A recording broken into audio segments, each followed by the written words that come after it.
MacBook မှာဆရာတဆူဖြစ်အောင်လို့ဒီ shortcut တွေကိုမှတ်ထားလိုက်တော့နော် MacBook user တွေအတွက်အသုံးဝင်စေမယ့် shortcut key လေးတွေကိုတစုတစည်းနဲ့ဖော်ပြပေးလိုက်ပါတယ်လိုအပ်တဲ့အခါမှာလည်း save ထားလို့ရတယ်နော် Command Shift 3ဆိုရင်တော့ MacBook ကို screenshot လေးရိုက်လို့ရပါမယ် Command Shift 4ဆိုရင်တော့ MacBook ကို screenshot ကို crop လုပ်ပြီးရိုက်လို့ရပါမယ် Command Shift 5ကတော့ MacBook ကို screen record လုပ်နေပဲဖြစ်ပါတယ်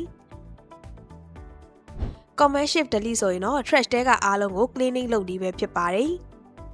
Command Tab ကတော့ app တွေကိုအလွယ်ကူဆုံးနဲ့ switch လုပ်နေပဲဖြစ်ပါတယ် Control Command Spacebar ကတော့ emoji ကိုအလွယ်တကူရွေးသုံးနေပဲဖြစ်ပါတယ် Option Command Power Button ကတော့ Mac ကို sleep လုပ်လို့ရပါမယ် Control Command Q ဆိုရင်တော့ Mac ကိုအမြန်ဆုံး lock screen ပြုလုပ်လို့ရပါမယ် Command H ဆိုလို့ရှိရင်တော့ဖွင့်ထားတဲ့ app ကိုအမြန်ဆုံး hide လုပ်လို့ရပါမယ် Option Command ESC ကတော့ Force Quick App ပဲဖြစ်ပါတယ်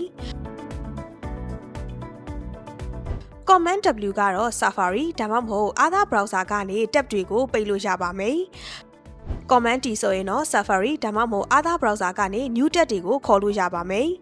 Command F ကတော့ Finder ကနေကိုလိုချင်တဲ့ item တွေ document တွေကိုရှာနေပဲဖြစ်ပါတယ် Command P ကတော့ document တွေကိုအလွယ်တကူ print ထုတ်ယူနေပဲဖြစ်ပါတယ် Shift Command N ကတော့ new folder တစ်ခုကိုအလွယ်ကူဆုံးတည်ဆောက်နေပဲဖြစ်ပါတယ်ကဲအခုပြပြပေးတဲ့ shortcut လေးတွေကိုကိုယ်တိုင်လည်းသိမ်းထားလို့ရသလိုမသိသေးတဲ့သူတွေအတွက်လည်း sharing လုပ်ပေးလို့ရတယ်နော်အရန်ကိုအသုံးဝင်တာမို့လို့အခုပဲစမ်းကြည့်လိုက်ပါနော်